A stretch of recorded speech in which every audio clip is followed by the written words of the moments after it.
But as a little kid, I grew up seeing Marine fighter jets taking off and landing. I lived right by the flight line, and so it really got in my bloodstream. And I always had this affinity for the Marine Corps. I love the Navy, love the Air Force, love the Army. No problem with any of those services, but there was something unique about the Marines.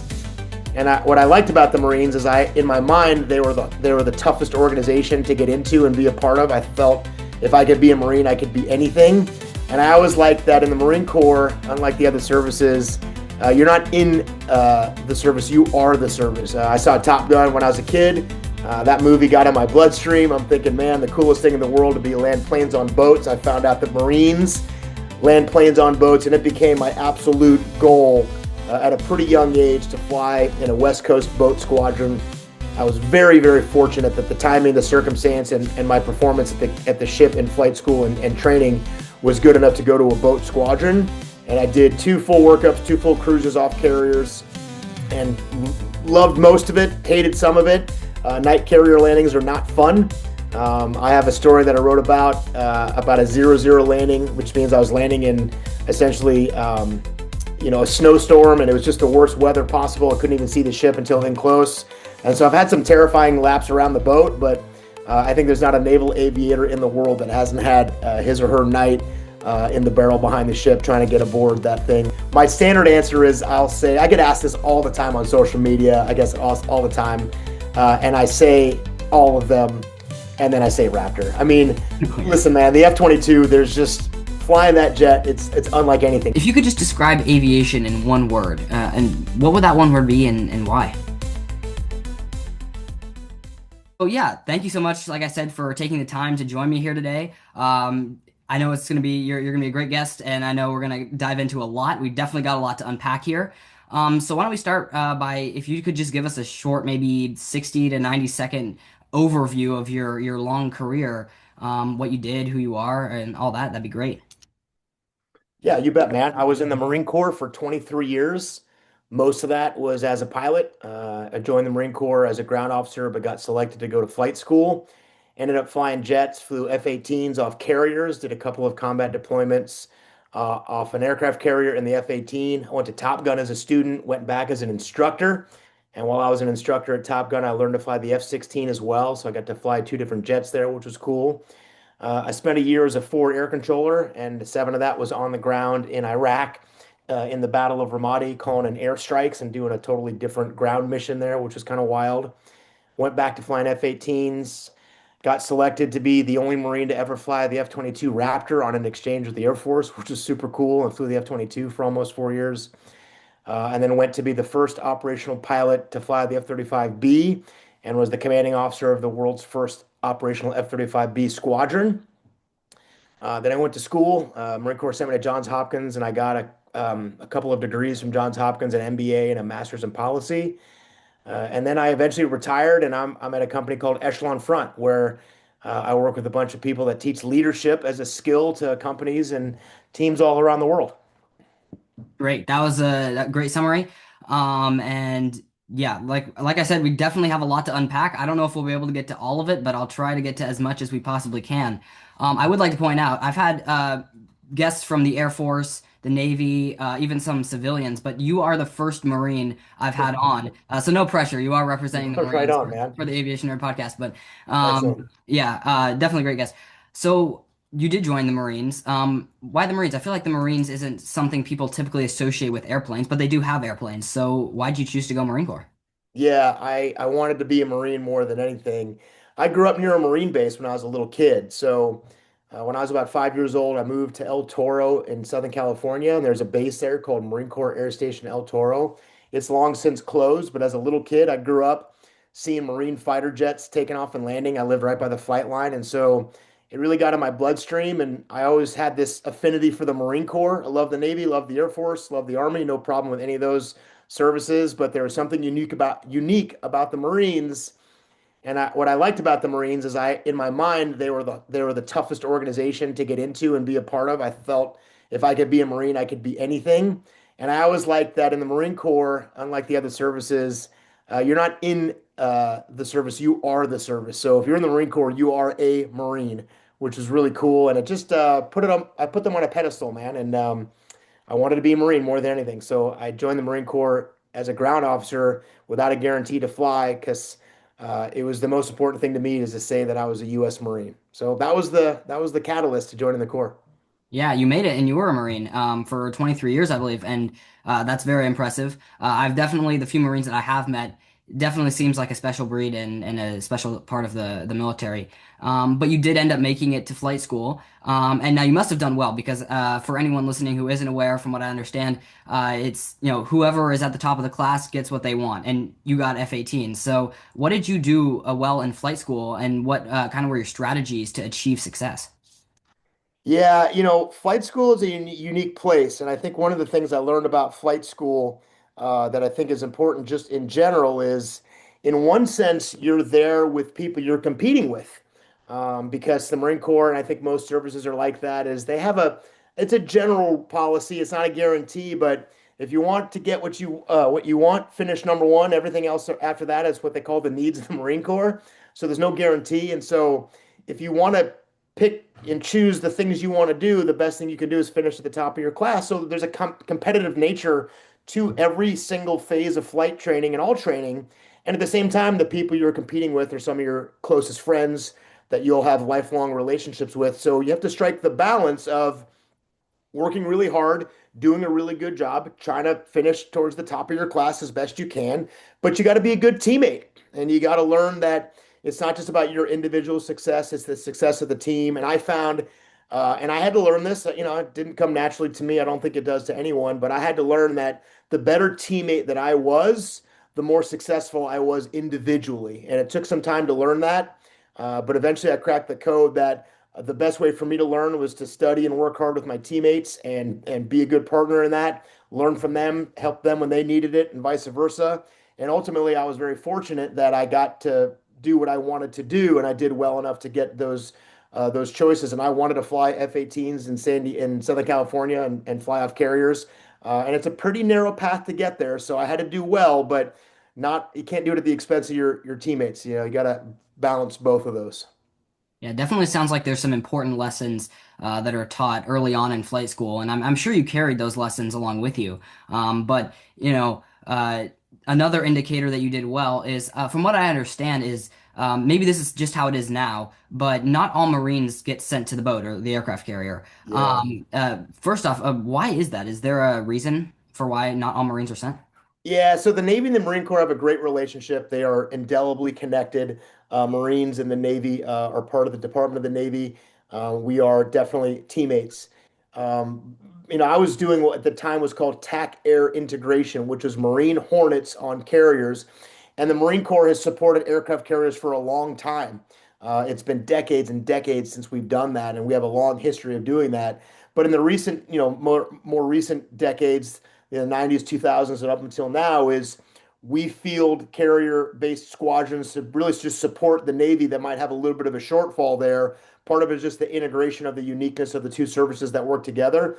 But four Marine squadrons, for the longest time, were supporting Navy with what's called TACAIR integration, which we essentially, when we chop to the carrier and take our squadrons as part of the air wing, for all intents and purposes, we operate like we are in the Navy. Now, we're certainly a Marine squadron and maintain that Marine Corps ethos, but we fit in and integrate to the carrier just like any other Navy squadron would do. Nice. I've always kind of been curious because I know I've seen episodes of the new, I believe it's National Geographic documentaries Yeah, of them. The Marines go to the boat, but there's no guarantee that they're actually going to fly fighters off of it on a deployment. But you did. So what was that like? I always love hearing a good carrier landing story. Do you have any from your earlier deployments? I have all sorts of good carrier landing stories. Every Let's carrier hear 'em. pilot does, and mine are great, but there's certainly nothing unique to anybody else. But I wanted to fly off carriers. I saw Top Gun when I was a kid. That movie got in my bloodstream. I'm thinking, man, the coolest thing in the world to be land planes on boats. I found out that Marines land planes on boats, and it became my absolute goal at a pretty young age to fly in a West Coast boat squadron. I was very, very fortunate that the timing, the circumstance, and my performance at the ship in flight school and training was good enough to go to a boat squadron. And I did two full workups, two full cruises off carriers, and loved most of it, hated some of it. Night carrier landings are not fun. I have a story that I wrote about a 0-0 landing, which means I was landing in essentially, a snowstorm, and it was just the worst weather possible. I couldn't even see the ship until in close. And so I've had some terrifying laps around the boat, but I think there's not a naval aviator in the world that hasn't had his or her night in the barrel behind the ship trying to get aboard that thing, which can be terrifying, man. The carrier is the great equalizer in aviation. There is absolutely nothing else like it in the world. Night bad weather carrier landings are some of the hardest things that you can do in all of aviation. I was so lucky to get to do that, and I look back at those times. They're scary, but I back at them very fondly. Yeah, I know I'm sure you get bragging rights in the Navy. You guys get bragging rights that hey, I landed on the aircraft carrier. From seeing videos of it, it definitely looks challenging. I'll say that. It is Um, indeed.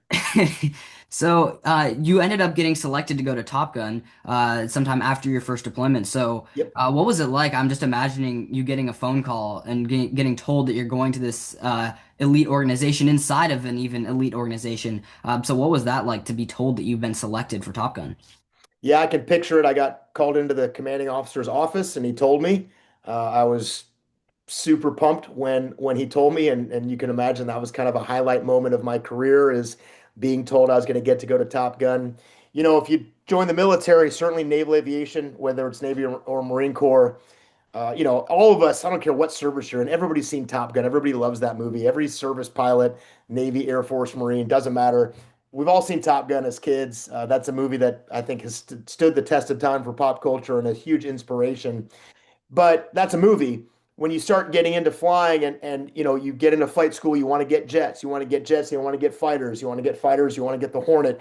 The path that I was on, in the back of your mind, you always know that the absolute pinnacle of our profession in naval aviation, the pinnacle of our fighter aviation profession is Top Gun in the schoolhouse.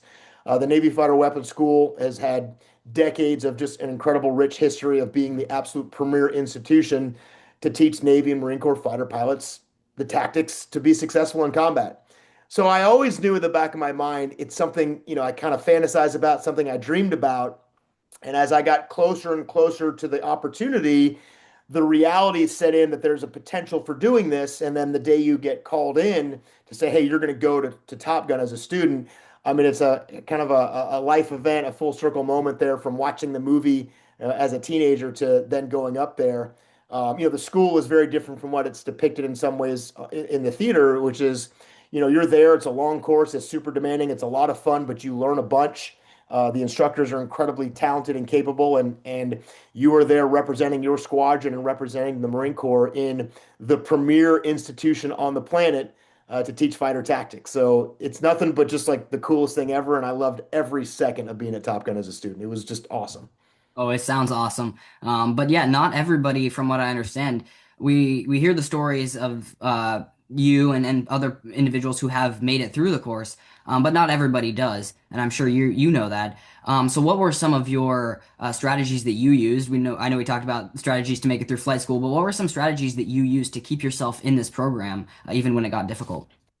Yeah, I think a similar strategy to what I had throughout my career when I cracked the code on what success comes from. It's listen a lot more than you talk, be humble, be open-minded, take feedback and criticism, and be a good teammate. And ultimately, Top Gun is kind of the pinnacle of that environment because you're there with your students, you're on the same team. Like I said, there's always a component of competition. I think healthy, appropriate competition with your peers and your classmates and your teammates. You always want to be your best, but being a good teammate and being humble and open-minded to feedback is the name of the game. Not just a Top Gun, but that's true everywhere in life. Yeah, that is great advice. So you did make it through. I would say you're one of the lucky ones, but there is a lot of skill that comes with it. And you were skilled enough to make it through that course. And I'm sure you used that piece of advice that you just gave. What was your role after Top Gun? I know there are several different paths that people can take after graduating the course. So what was yours? And I know you taught. What were some strategies you used to effectively teach? Yeah, Top Gun is a school not just to make you good in the airplane, but it's there to help you become an instructor and be able to teach and take the lessons you've learned to pass those on. So in the Marine Corps, one of the things that's really cool about being a Marine graduate of Top Gun is you go right back to your squadron and you get to be one of the tactical leaders in the squadron and help contribute and give classes and mentor and help train young pilots that are just checking into the unit and help them get better. So I graduated Top Gun in the midsummer of 2001, mid to late summer, sometime July, August timeframe. I graduated. I was the last graduating class of Top Gun before 9/11. So I finished Top Gun, went back to my squadron base in Miramar, and immediately started taking on the role of training younger pilots that had just gotten there using the experience I had at Top Gun. About 6 weeks after I came home from the course as a student, September 11th happened, and my squadron accelerated their deployment to make it a combat deployment. And I was off flying combat missions towards the end of that year on a long 7 month deployment to Afghanistan. So I was also taking the tactical lessons I learned and applying them in a flight leadership role in Afghanistan right after I graduated. So I put those skills to good use very quickly. Yeah, and I know Top Gun teaches a lot of skills. And it sounds like you did have a unique path. And that's really interesting to hear. But there is one thing that happened after your Top Gun graduation that we certainly have to talk about. We can't miss, and that is the fact that you got to fly the F-22. I got to see the F-22 fly for the very first time this summer at Oshkosh. It is awesome. The second it takes off, it just goes straight up. It's incredible. It's a So beast, man. how did that come about? Yeah, that's a good fortune there. I remember when I finished Top Gun as a student, I went on to that deployment and I came back to Top Gun as an instructor. And as soon as I checked into Top Gun as an instructor, I got qualified in the F-16. And I was thinking to myself, like, oh my gosh, I'm going to get to fly two premier fighters in my career. What are the chances of that happening? And so when I had my F-16 qualification and I trained with the Air National Guard and the Air Force and got certified in the F-16, I was thinking, like, that's as good as it gets and it could never get any better than that. I went off to that FAC tour on the ground in Iraq and had that FAC tour deployment. And when I came back, I was going to leave the Marine Corps and go on to business school and do some other things because I felt like, oh man, I flew two different jets. I was on the ground. Like there's not much else to do. And as I was getting ready to leave, I was on a deployment. I had told the Marine Corps I was going to get out. And the Marine Corps was making the commitment to buy the F-35. And the Marine Corps knew that the F-35 was in our future. And it was going to be the first time the Marine Corps had bought and transitioned to a new airplane in decades. And the F-35 is one of the two fifth generation platforms that America has. And it's hard to transition from old jets to new jets. And what the Marine Corps did in their wisdom is they collaborated with the Air Force because the Air Force a couple of years earlier had bought the F-22 and had already gone through the transition from older jets to newer jets. So they brought in the F-22 to replace the F-15, and they'd gone through that conversion to a new fifth-gen platform. And it's hard. There's a lot of mistakes that were made, a lot of errors along the way, and you learn a lot of lessons. And the Marine Corps figured maybe we should send a Marine to go fly with the Air Force and fly the F-22, and maybe that person could learn all the lessons the Air Force had learned in transitioning to a new fifth-gen stealth fighter, and then that might make the transition to our new fifth generation fighter easier. So getting selected for that, the benefit of that was the point was to learn the lessons the Air Force was undergoing at that time of what it was like to transition to a fifth generation platform to make that a little bit easier, a little bit smoother, a little bit more efficient for the Marine Corps. So when I applied for the F-22 exchange with the Air Force, who and about 150 of us applied. Everybody wanted to fly the Raptor. I mean, everybody. It's the coolest jet in the world. We knew in the back of our minds it was very likely that you'd go right from the Raptor to standing up the F-35. And that's exactly what happened. So I was very fortunate, good timing. The Marine Corps had a need to fill and to learn from the Air Force to bring that forward to the Marine Corps to stand up the F-35. And I was very lucky to get selected for that job. And I was the one who got to do it, which was you've seen at the air shows, man. That's the coolest jet out there, no doubt about it. Oh, it's awesome. Now, Dave, you just said that in a very, very humble way. So I am going to make you brag here a little bit, or at least I'll try to make you brag a little bit. So that is is a huge role. It's very, very important. You know, the Marines, they're like you said, they're transitioning to a new platform for the first time in decades. Yeah. So why do you think they picked you? What did they see in you that they're like, he's the guy we want to stand up this whole new aircraft? Yeah. I think one of the things that worked out really well in my favor was as the Air Force and the Marine Corps were collaborating on the type of person they wanted to come to fly with the Air Force, one of the things they wanted, well, several things they wanted, I was fortunate to fill. They wanted some combat experience. I had already flown the F-16, so I demonstrated I had the ability to fly a 9G platform. I had gone through that whole program and done well enough to get qualified in the F-16. They wanted someone in the Marine Corps. There's a lot of different aircraft. There was prowlers, electronic attack. There was attack aircraft like the Harrier, and there was Hornets and different versions of the Hornet, variants of the Hornet. And they wanted someone who had primarily had fighter experience. And one of the cool things about being a carrier-based single-seat F-18 pilot that went to Top Gun is a lot of my Hornet time was air-to-air centric. Some squadrons are very air-to-ground centric. Two-seat squadrons focus on other things. I had a uniqueness in my background that was what the Air Force also wanted, because this was an exchange where it wasn't just what the Marine Corps was going to learn from the Air Force.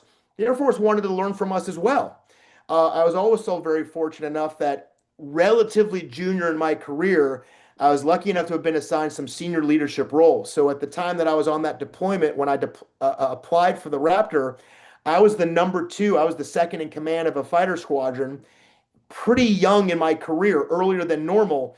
And so the Marine Corps wasn't worried about me missing out on the chance to get that key department head. So I could go to the Air Force for 3 or 4 years and it wouldn't really screw up my career.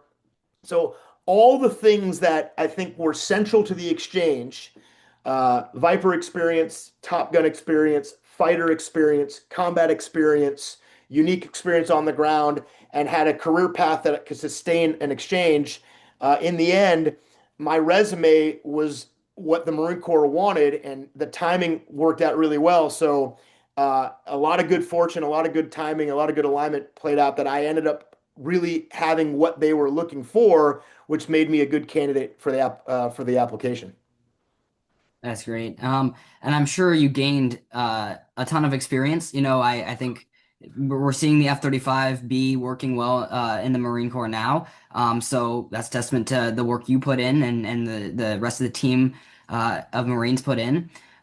So how did your experience from the F-22 and that community in the Air Force transfer to your time flying the F-35 and maybe just standing up the whole squadron itself? Yeah. Were there any like aha moments that come to your Yeah, mind? it transferred really well. And I think I mentioned at the beginning, Nathan, we talked about why I wanted to be a Marine. I grew up in a program called Civil Air Patrol as a kid. I loved the Air Force. I loved the Air Force airplanes. I really thought seriously about being in the Air Force, but in the end, I wanted to be a U.S. Marine. What's interesting is that when I ended up on this Air Force exchange, there's always these little rivalries between the services, the Navy, the Marine Corps, and the Air Force. There's some rivalries, but ultimately we really are very similar and we got along really well. My experience in the time flying the Raptor with the Air Force is some of the best leadership, some of the best flying leadership and officer leadership and enlisted leadership I ever saw was in the Air Force. And in fact, my commanding officer, when I first got to my Air Force exchange, I was flying at a squadron called the 422, the Test and Evaluation Squadron at Nellis Air Force Base. A Marine Lieutenant Colonel, his name was Trigger Vogel. I'll never forget Trigger, is a good friend of mine. Treated me as a Marine Corps exchange officer in an Air Force squadron like I was one of his own. He didn't treat me like an exchange, didn't treat me separate, didn't isolate me. I got every single qualification you could get in that jet. And in my last 18 months there, he actually selected me to be the commander of the F-22 division in an Air Force unit, which was crazy. So as a Marine, I ended up being the senior F-22 pilot in the entire Air Force's 53rd wing, all because of the trust and faith that I got from my Air Force leadership. And what was amazing about that wasn't just seeing how incredibly good he was and the Air Force was at leading. That set me up to learn so much more than I originally thought, because they didn't really isolate me and put me in a corner. They let me experience the entire breadth of fifth gen Air Force F-22 leadership, to include commanding a division, the Raptor division, which was crazy.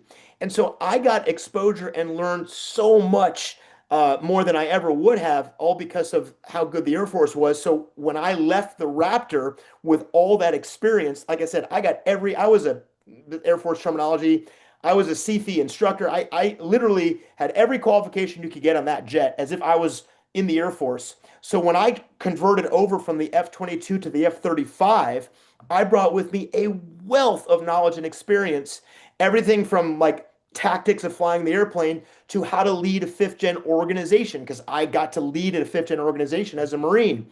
My Marine Corps command at the time, when they stood up the F-35, was comprised of a Navy squadron, an Air Force squadron, and a Marine squadron in an Air Force wing. So I went from Nellis Air Force Base as an exchange to Eglin Air Force Base as a Marine squadron commander in an Air Force wing.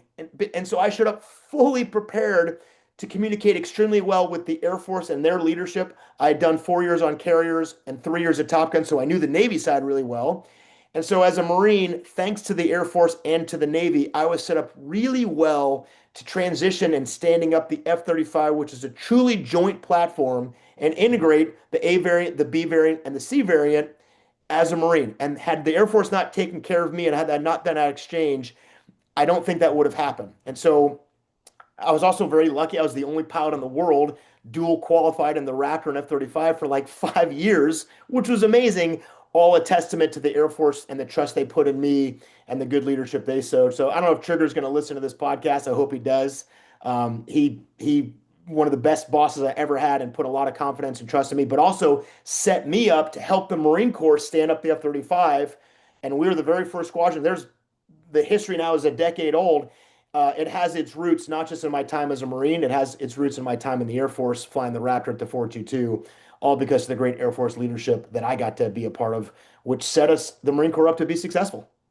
Yeah, it's great to hear that it was that you feel, and I'm sure many others feel it was a successful start to the program. I'm hearing, it seems that it's always those leaders that put trust and faith in the younger, more junior people to carry it out. Then they feel more prepared. And I've heard stories like that. I'm hearing it from you. I've heard it from some other aviators. Maybe I can see it in my own life, but maybe on a smaller scale. But you did mention something in there that I don't usually go back in time, but I have to take a step back at this when I heard it. I've been researching your biographies. I've listened to other interviews. I never heard anything about you being in Civil Air Patrol. I just joined Civil Air Patrol about 3 or 4 months ago. Do you want to talk a little bit about your time in Civil Air Patrol and how Sure. that prepared you? Because I'd love to hear it. Best thing I ever did growing up as a kid, as a teenager. I was totally invested in that program. I loved it. I joined initially because I was super interested in aerospace, like flying. I didn't want to be like an aerospace engineer. I certainly wasn't smart enough for that, but I had this interest in aviation and space and things like that. It turned out that the best thing about joining Civil Air Patrol wasn't just the immersion in the aviation or aerospace centric world. It was the leadership component of the cadets. Being a cadet in the Civil Air Patrol is learning everything from how to march to how to lead people. And I attribute a lot of my success in the military to having spent years in Civil Air Patrol, which is unbelievably best leadership laboratory, a teenager, thinking about the military could possibly be in. Probably the most influential thing. Some of my closest friends that all went on to serve in the military did extremely well. CAP was central to every part of my life from about, I don't know, 14 or 15 till I turned 21 and ended up commissioning the Marine Corps after that. I can't say anything other than just amazing things. I recommend it to anyone. I'm proud of you for doing it. You're going to love it. You'll probably do really well there. But those lessons about doing really well, but being a good teammate, being humble, listening to feedback, those are all rooted in my experience at Civil Air Patrol that set me up to be successful in the Marine Corps. So, best time of my life, some of the best things I ever did, some of the highlights and most fun I ever had. And I do not think my life is anywhere near as successful as it has been if I don't join Civil Air Patrol. Yeah, it's a great program. Like I said, I joined 4 months ago, and it's a great place. I look forward to it every week. And it's a great way, like you said, leadership, all that stuff. And I what I loved is a couple weeks ago for Veterans Day, we did a presentation about some graduates that went on to serve and seeing where they got to, and hearing your own stories is great. I love hearing where graduates of the program have gone on to, and certainly like Yeah, your story. it's remarkable, man. All right, so we'll jump back. Sorry, I had to go back there when I No, heard I'm that. glad you did. You gotta go. But yeah, we'll jump back to your time with the F-35 program. What were some leadership lessons that you learned? I'm sure you were constantly learning lessons throughout your whole career, but this big leadership task of starting the F-35B program. What were some lessons you took from there? Yeah, the timing of the F-35 was incredible. It was a huge undertaking and a huge responsibility. Like I said, it was the first time the Marine Corps and really the Navy for that matter had introduced a new platform in a very, very long time. And there was a huge amount of pressure on a program that was under a lot of scrutiny, a lot of criticism. The time that I took over command and started flying it, it was under a lot of pressure. It was behind schedule. It was over budget. It was underperforming. It really, a lot of valid criticism was being pointed at the program. And the Marine Corps really didn't have any backup plans. We didn't have any alternatives to that. We needed the program to be successful. And so, one of the challenges I had as a leader was in order for the program to be successful, it certainly wasn't something I could do on my own. I needed a team to do the lion's share of the work to demonstrate the validity and the necessity of this brand new fifth gen platform.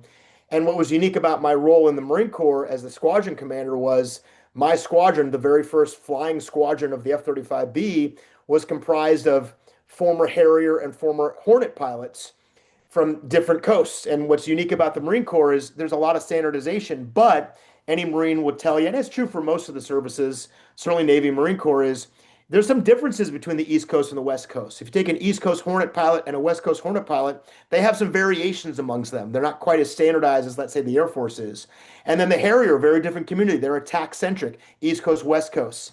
And so I really took what almost seemed like four different communities: East Coast, West Coast Hornets, East Coast, West Coast Harriers, and had to combine them into a single cohesive unit that we weren't Hornet or Harrier pilots, we were F-35 pilots. And that means breaking old habits. That means changing paradigms. That means being open-minded. That means being willing to learn new things. I had done all of that in the Raptor. And if you ever read the chapter in the book that I wrote about, my time in the Marine Corps and the leadership lessons I learned, I wrote a story in there about transitioning to the Raptor. And man, it was hard. I really struggled. I had a really hard time breaking old habits, and I was very resistant to the change of flying the F-22. And the start of my career in the Raptor was unflattering and not very good. So I knew how hard it was going to be for them as well. And I think my biggest leadership challenge was being understanding that I had four different communities, all with their own habits, all with their own expectations, all with their own tendencies. And we had to find a way to strip all that away and bring those communities together to form a single new entity, what we call the F-35B, and create a new way of thinking about how to fly fifth gen fighters, which is unlike anything they'd ever done. Another reason why the exchange was so valuable is that I had already gone through that experience, as painful as it was. So I was able to help lead the team through that a little bit on their own journey of realizing all their habits were probably wrong at this point, and what you did in the Harrier is not what you did in the F-35. Same with the Hornet, and start to create a new generation of pilots that eventually was going to permeate to all the operational squadrons that within a year or two were going to start standing up. And so it's kind of cool now that the current state of the F-35 program, which is incredibly healthy, incredibly successful, people all over the world are realizing this is an unmatched capable airplane. There's nothing like the F-35. 10 years ago, it wasn't like that, man. 10 years ago, people wanted to cancel that thing and didn't see and understand the value of it. So we had this massive responsibility that I was centrally overseeing to try to figure out a way to do that. So it was a huge, daunting challenge. I loved every second of that command tour. Some of the best people ever, but it was not an easy task, that's for sure. Yeah, it's interesting that point you bring up. I certainly don't think about it or didn't think about it when I first heard about F-35 integration, and I'm sure the general public also doesn't think about it. But taking different communities, and it's interesting you say four, which is that the coasts are also their own communities. Yeah. So that's interesting that you bring up, and I'd certainly never thought of that. Now I'm sure you get this one all the time, and I'm sorry I'm going to ask it again. What's your favorite jet? You have time in a bunch of different aircraft. So maybe it's like asking you to pick your favorite kid, but Yeah, what's it's your a little like favorite? that. So yeah, what's your favorite? Well, it is like asking if I have my favorite kid, but I actually do have a favorite kid. I won't tell you who it is, but I do have a favorite. So my standard answer is I'll say, I get asked this all the time on social media, I guess all the time.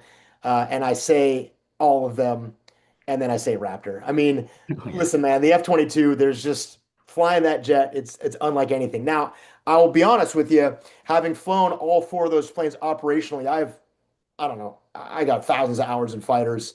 Most of it in the Hornet, obviously, but I flew the Viper for 3 years. I flew the Raptor for almost 4 years. I flew the F-35 for 2 to 3 years. I mean, I have a lot of time in those airplanes, so I got to know those planes really well. Each of those jets has attributes to them that are better than all the other airplanes. And so, in some sense, it's really hard to not look back on the Hornet as that was my dream. It's like the first person I was ever in love with. You look back on that and you're like, man, that's the best thing ever. The Hornet for me is my first love. And there's things about the Hornet that are better than any other airplane. The Viper, the view of the Viper, like there's nothing like the view of being in an F-16. The F-35, by far, the most synergized amount of information and combat awareness and situational awareness that you could possibly have. You can do anything in that jet. The Raptor is just one of those airplanes that just is unique in its ability to display what's happening to you and fly in regimes that other airplanes just simply can't. And all the while being faster than everybody, more maneuverable than everybody, and being invisible. And if you've seen the air show, that's just it's a one of aircraft. The highlight of my career certainly is the time in that jet. But I will tell you, every one of those airplanes I flew, there's something about it that I absolutely, absolutely love and was better than any of the other airplanes. Yeah, that's interesting. F-22, like I said, I saw it fly. It's an incredible jet, and I can't imagine, what it must be like to fly it. And so thank you for sharing that. Yeah. And picking a favorite kid. So, um, we'll move on. To build even more experience, you ended up going on to be a forward air controller for, I believe you said a year in the beginning. Yep. So how did that come about? That seems like a unique role. Yeah, it was. And so, I left Top Gun. I was really seriously thinking about getting out of the Marine Corps because I had done in my mind like all the things I wanted to do. I flew off carriers, I was in combat, I was a Top Gun instructor, and to cap it all off, I got to fly the F-16. So I'm thinking like, man, you can't get any better than that. But I did have this little nagging thought. I told you as a kid, at some point about 15, 16, kind of towards my senior year in high school, 16 years old, I'm like, you know what? I really started to understand that I wanted to be a Marine. And by 17, I'm like, I am going to be a U.S. Marine. And so I wanted to be a Marine because of the uniqueness of the Marine Corps. And the Marine Corps, and again, you can tell I am not parochial. I loved my time with the Air Force. I love my time with the Navy. I work closely with the Army. I have nothing negative to say about them. But the Marine Corps to me was different. It was just unique. It was special. And at that point, I had joined the Marine Corps and I got selected for flight school. And flight school was all Navy flight school as a Marine. I got assigned to a carrier based squadron. So even though I was a Marine, I was flying off carriers. I did 2 deployments on an aircraft carrier. And then I went to the Navy's fighter weapons school. So did 3 years doing fighter tactics with the Navy, which was awesome. And then the one other jet that I flew was an Air Force jet. And my only point to that is in the back of my mind, I didn't feel like I could leave at that point, leaving Top Gun as an instructor because I didn't do something that I thought was uniquely Marine. And I joined the Marine Corps because the Marine Corps was unique.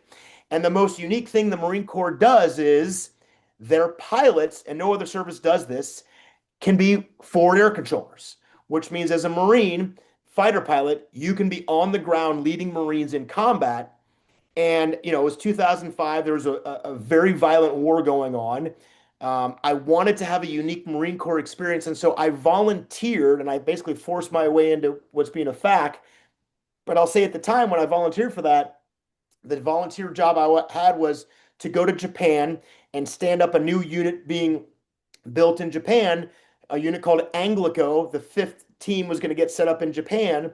And so I was going to be a forward air controller, but I really thought I was volunteering to be a training forward air controller to stand up a unit in Japan and be a FAC for a year. As soon as I got to Japan on this FAC tour to be an Anglico FAC, they asked for volunteers to go to Camp Lejeune to support another Anglico unit called Second Anglico, who had gone to Iraq, had come home, had a very quick turnaround, and they were shorthanded.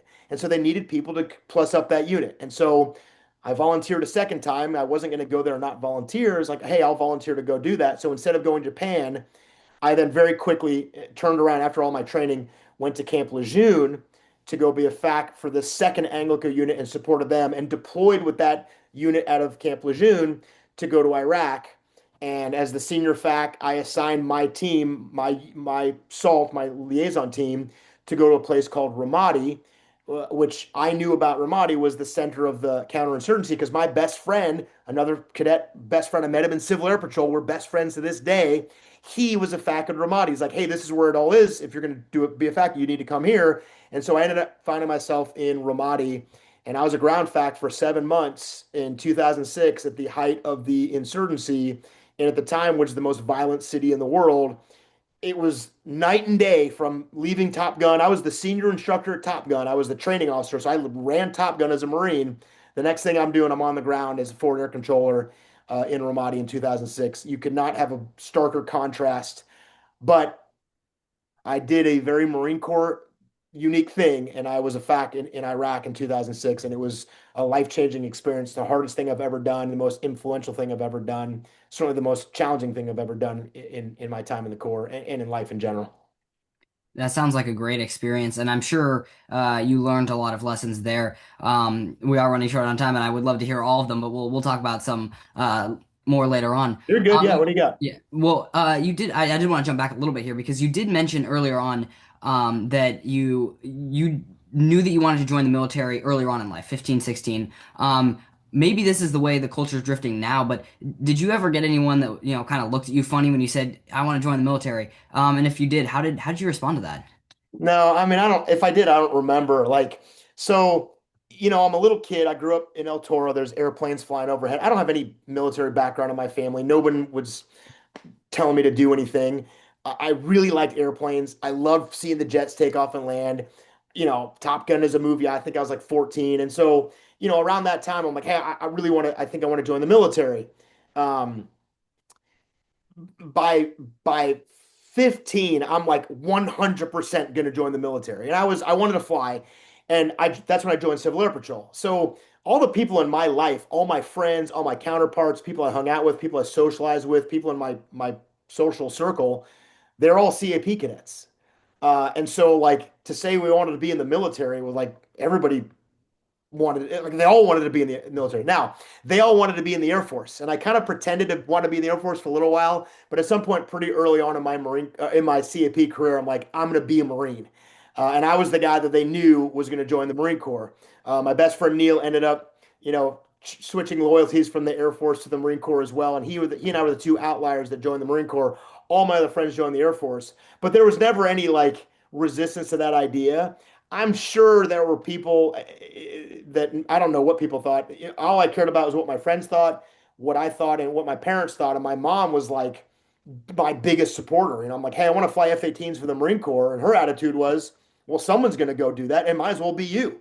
Go fly F-18s for the Marine Corps. And so she made me feel like you could do it, whatever you want. And CAP was a great environment to be around the military, be around airplanes. I had a lot of support with my family. My dad was supportive, my mom was supportive, my best friends were all in.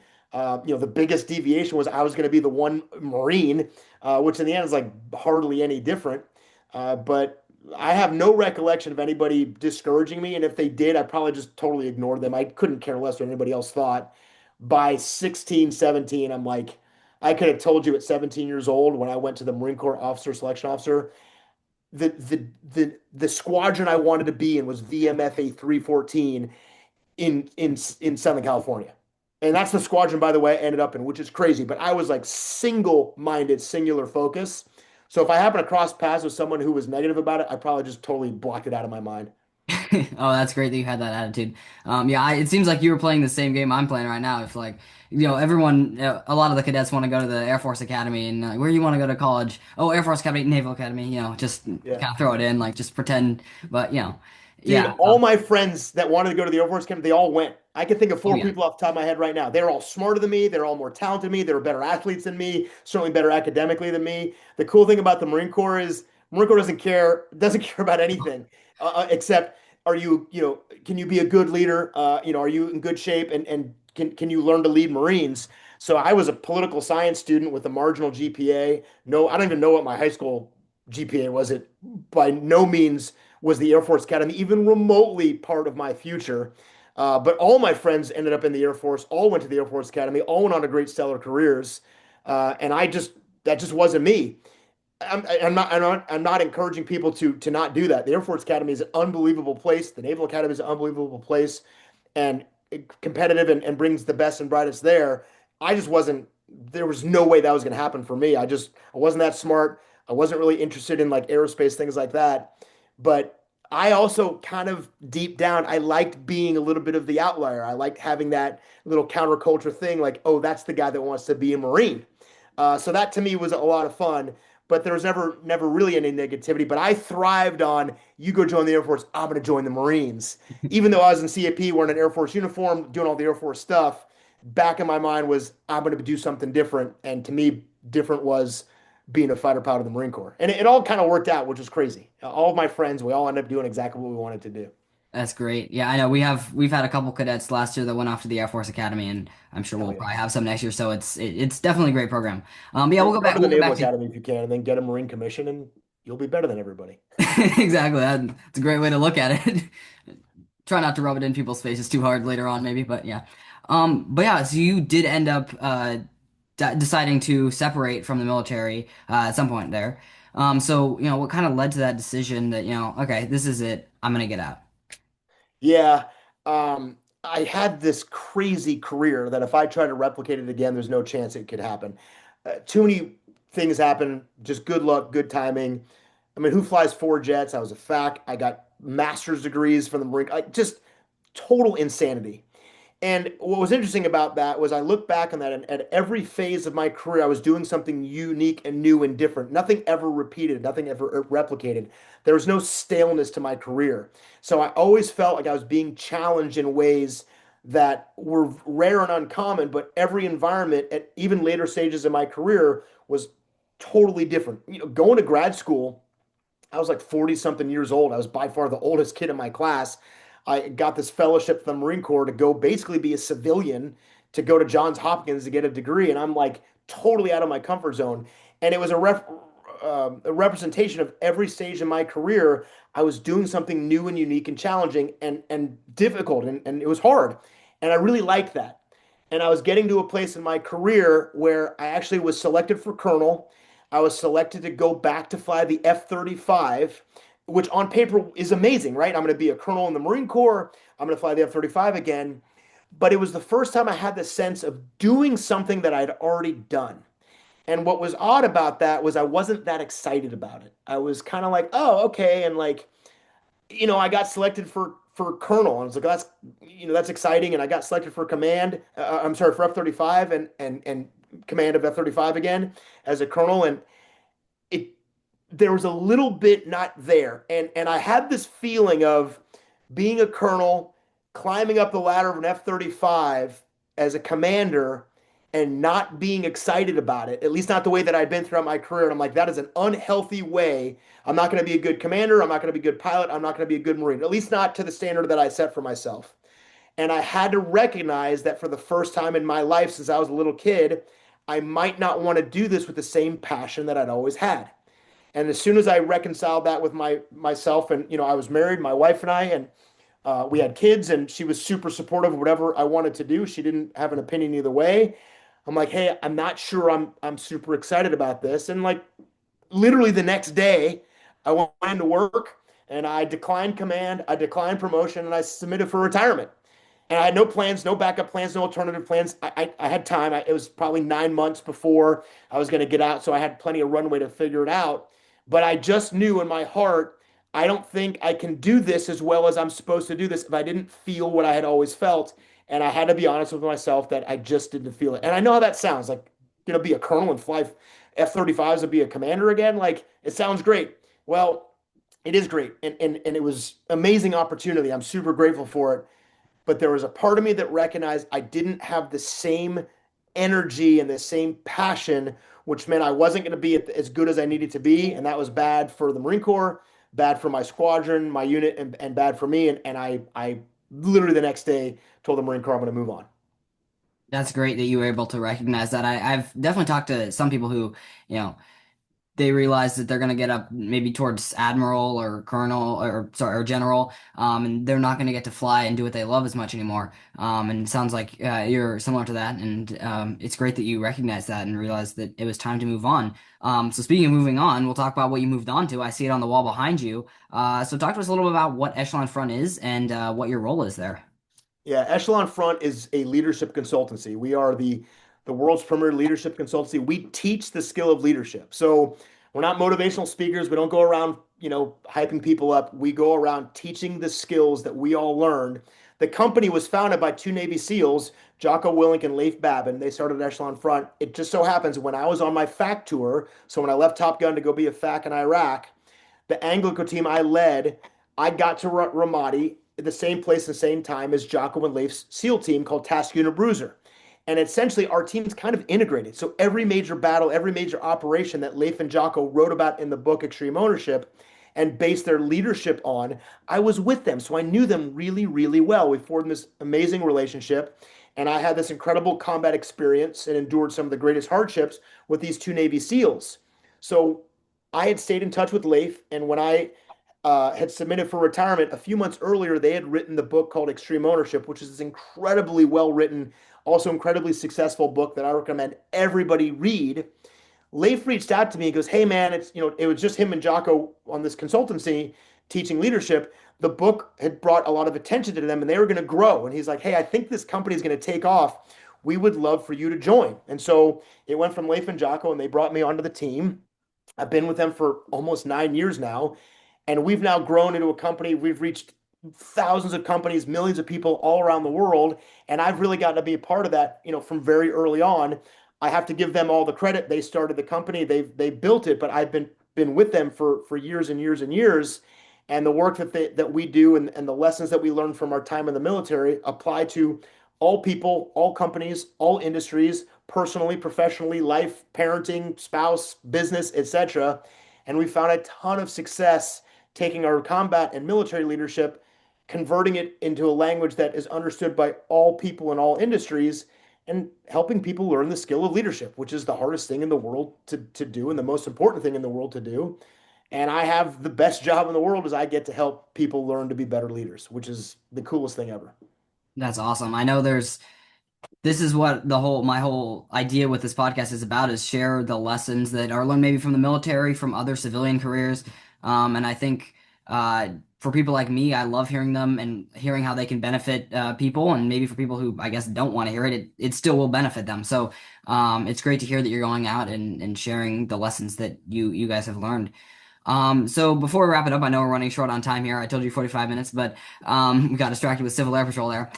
If you could just describe aviation in one word, and what would that one word be and why? I wouldn't describe it in one word. Aviation is way too many things to be one word. Um, if I had to, if you were like, you got to say one word, Dave, I would say, aviation is leadership. But the world of aviation is the biggest world is out there, and it is everything that you would want anything to be in the world. You're going to find that in aviation. And so I could think of 10, 15, 20 adjectives and superlatives right now to describe aviation. If you're going to make me distill it down, I would say aviation is leadership, but that's because my view of leadership is it's the broadest, most important thing in the world. Aviation is a unique profession, and what you'll find is the attributes and behaviors of good leaders make good aviators, and so there's a lot of overlap between flying and leadership. That's great. That was a great answer. You wouldn't pick one, and that's great. Because I like that aviation. There's so many different parts to it. So yeah. Now, before we wrap it up, you don't have to answer this question. Aviators get a call sign for anyone who doesn't know. I mean, you know for sure. So I do know. So if you would be willing to share what yours is, and the story behind it, that would be great. Well, in standard Marine Corps fashion, one thing I will tell you is very different between the Air Force and the Marine Corps is there's no cool call signs in the Marine Corps. I was always jealous of being in a squadron in the Air Force. There's so many neat call signs in the Air Force. My call sign was Chip, which isn't the worst name ever, but I got the name in flight school when I was in T-45s in Kingsville. If you know anything about fighters, is we wear a G suit. If you're familiar with the G suit, it's like basically kind of like a pair of pants that you wear around your waist and your legs. And if the G suit has a hose, at the end of a hose is like a buckle, almost like a garden hose, like a big metal round buckle. And that buckle snaps in or plugs into the jet and provides air into the G suit. Well, I won't go through too much of it, but basically, as I was getting dressed, I knocked the hose of my G suit and I hit myself in the face and knocked my own teeth out. And so, if you ever seen the movie Dumb and Dumber, which you might be a little young for that, but it's a good movie, you should watch it. There's a character that's like has a big chip in his teeth. Well, both of my two front teeth had a big triangular cutout that chipped both of my front teeth out, and I had to walk around the squadron for a couple days waiting to get to the Navy dentist to fix my teeth. And they had this thing called a call sign review, and there's a lot of much worse names than chip. But ultimately, it's hard to chip your own teeth with a G suit. I pulled it off, and I got the call sign chip in flight school, and it stayed with me forever. So embarrassing story, not very flattering, not the worst name ever, but not a great name. But it's certainly a tether to an extremely embarrassing story. I don't have any cool stories about where my call sign came from. I don't have any cool names, but if there's one thing the Air Force does well, they give their pilots some pretty awesome call signs a lot of the time. So not so much in the Marines. Yeah, I've definitely seen that. I interviewed Killer Chick and I asked her, "Why'd you get such a cool call sign?" I've interviewed people who definitely have lesser cool call signs and people who, plead the fifth on that. Chip But is nowhere near as cool as Killer Chick. I can tell you that for sure. yeah, I mean, but it's one I guess you could, lie about if you had to. But just say something cool. But it's yeah, there's some that I look at and I'm like, yeah, I can guess where that came from. But Chip's a more secret one, I guess. Well, that's all the questions I have. Is there anything else you want to add or talk about that we didn't cover that you'd like to share? Yeah, you did an awesome job, man. I love being on here. Thank you. It was great, and yeah, thank you for coming on. Like I said, sorry keeping you away from your family after work, but thank you. It was great to have you. All good, man. This is great.